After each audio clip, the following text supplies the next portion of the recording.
పులివెందల్లో 89 government Congress government వచ్చిన తర్వాత ఫస్ట్ తీవ్రమైనటువంటి ఫ్యాక్షనిజానికి తోడ్పాటు ఇవ్వడం మొదలైంది. ఒక్కొక్క గ్రామంలో ఎవరైతే ఆ రోజున ప్రత్యర్థిగా ఉన్నటువంటి బలంగా ఉన్న పార్టీలు ఉన్నారో వాళ్ళని ఏ రకంగా లొంగ తీసుకున్నారు అనేటువంటిది. పార్నపల్లి అనేటువంటి ఒక గ్రామం స్టోరీ చెప్తాం.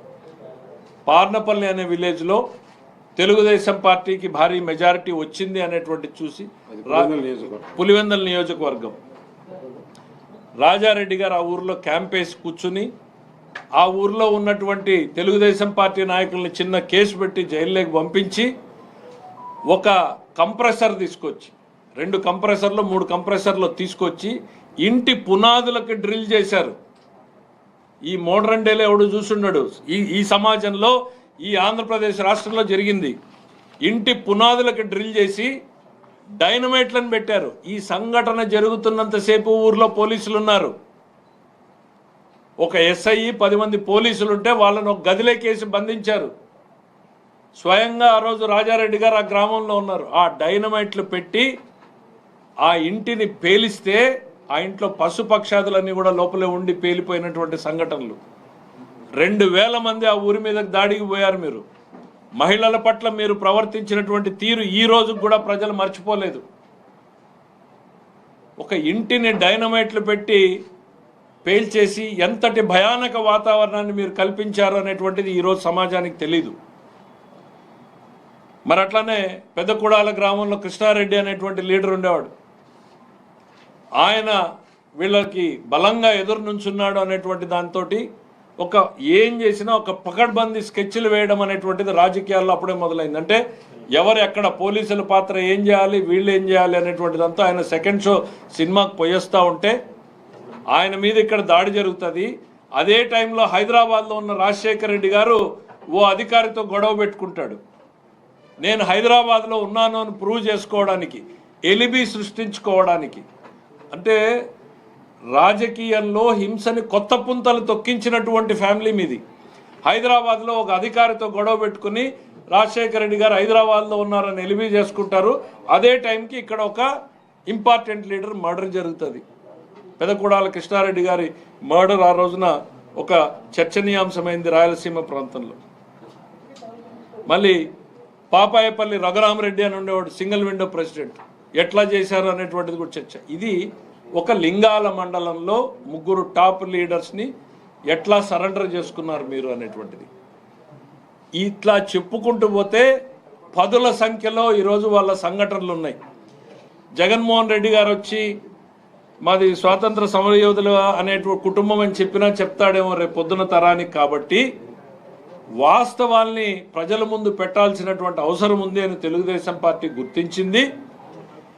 పులివెందల సంఘటనలు, పులివెందల ఘటనలన్నింటి మీద కూడా ఒక పుస్తకాన్ని వెలువర్చాలనేటువంటి ఆలోచన తెలుగుదేశం పార్టీ చేస్తూ ఉంది.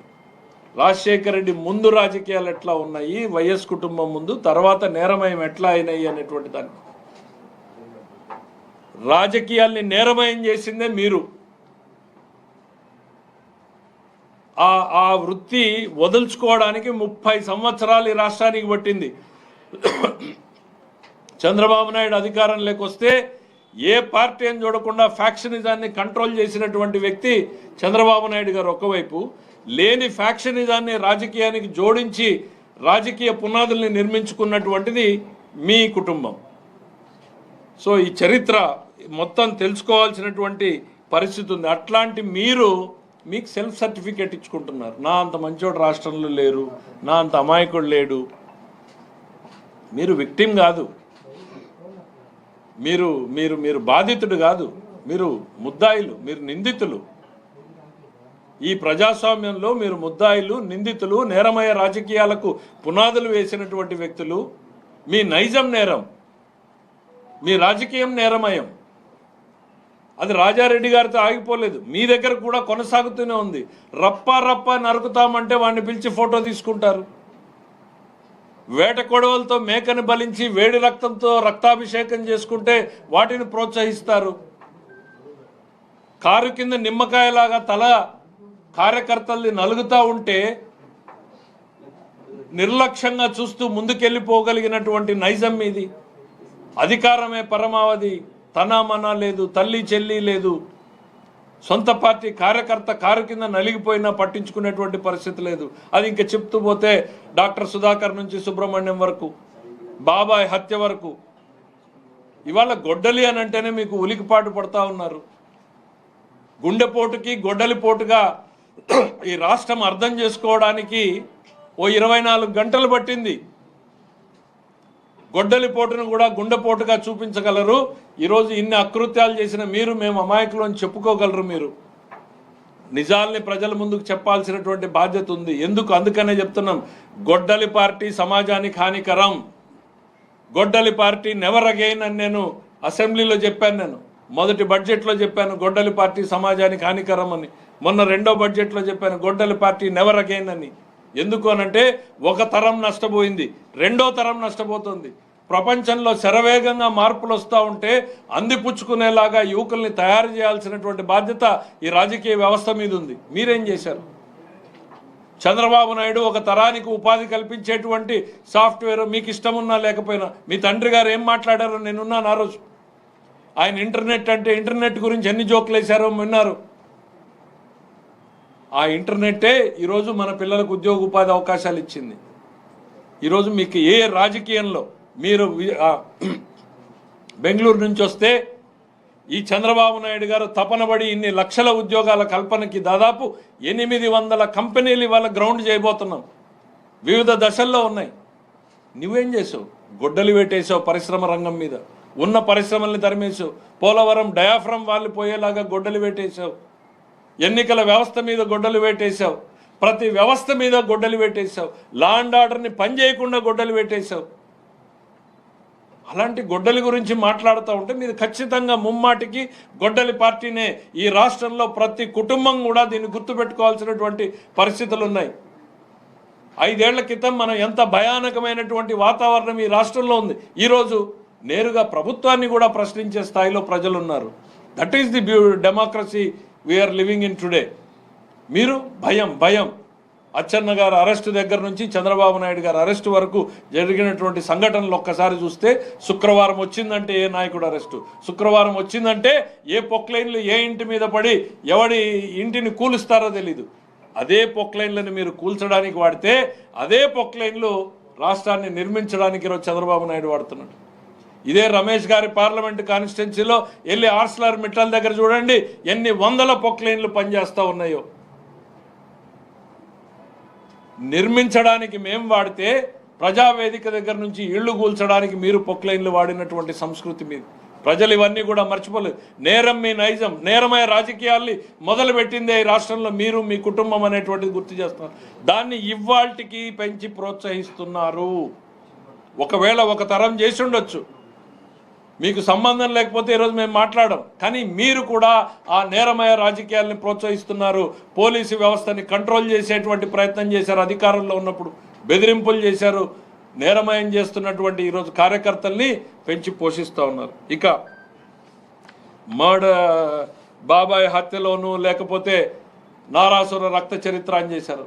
చంపింది మీకు సంబంధించిన వ్యక్తులు అనేటువంటిది మీ చెల్లెలు చెప్తా ఉంది.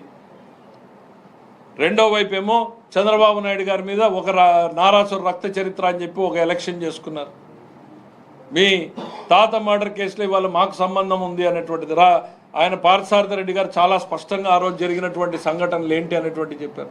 సొంత పార్టీ మీరు చెప్పారు రిలయన్స్కి సంబంధం ఉంది అని. మీ నాయకులు మొత్తం రిలయన్స్ షోరూమ్లన్నీ తగలబెట్టారు. మా అనంతపూర్లో తగలబెట్టారు. నా మీద నిలబడిన ఆయన మొదటి ముద్దాయిగా కూడా కేసు ఉన్నింది. మీరు అధికారంలోకి రాగానే ఆ కేసులన్నీ తీసేశారు. ఆ రిలయన్స్కి మీరు పార్లమెంట్ సభ్యులు ఇచ్చారు. కానీ ఈరోజు మళ్ళీనేమో చంద్రబాబు నాయుడు గారు హస్తం ఉందేమో అనేటువంటిది మాట్లాడతారు.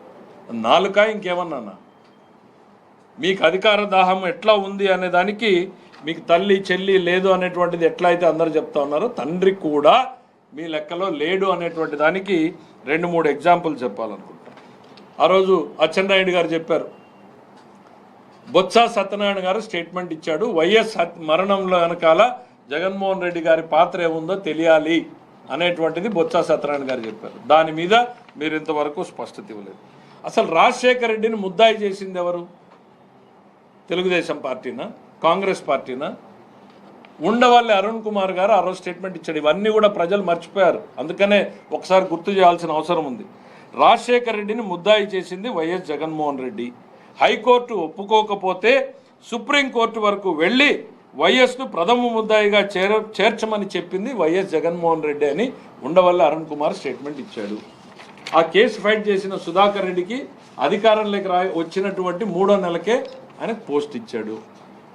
ఎవరైతే రాజశేఖర రెడ్డి గారిని వెళ్ళి ముద్దాయిగా చేర్చాడో ఆయనకు మీరు పోస్ట్ ఇచ్చారు. ఇంకా రాష్ట్ర విభజన గురించి జేడీ శీలం రాజశేఖర రెడ్డి కుటుంబానికి అత్యంత సన్నిహితుడని చెప్పుకునే వ్యక్తి ఆర్టికల్ 3 ఉపయోగించి సమాధి దగ్గర జరిగిన డిస్కషన్ ఆయన చెప్పింది. ఆర్టికల్ 3 ఉపయోగించి రాష్ట్రాన్ని మీరు విభజించవచ్చు అని సలహా ఇచ్చింది జగన్మోహన్ రెడ్డి గారే. అది చెప్పి తను బయలు తెచ్చుకున్నాడు అనేటువంటిది జేడీ శీలం గారు ఆ రోజు చెప్పారు. మీ కుటుంబానికి అత్యంత సన్నిహితుడు, మేం చెప్పింది కాదు ఇది.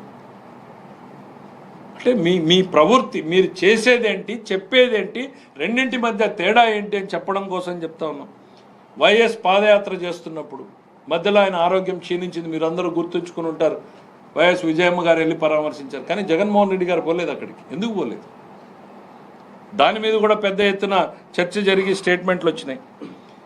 వైఎస్ మరణం మీద విచారణ జరిగితే జగన్మోహన్ రెడ్డితోనే మొదలవ్వాలి అనేటువంటిది లగడపాటి రాజగోపాల్ గారు ఇచ్చినటువంటి స్టేట్మెంట్. అంటే ఎంత బలంగా నమ్మారు మీ పార్టీలో వాళ్ళు ఆ రోజు. ఎందుకు అనంటే ఆ లబ్ధిదారుడు మీరే కాబట్టి, ఆ రోజు జరిగిన సంఘటనలు వాళ్ళకు ఆ రకంగా కనిపించినాయి కాబట్టి.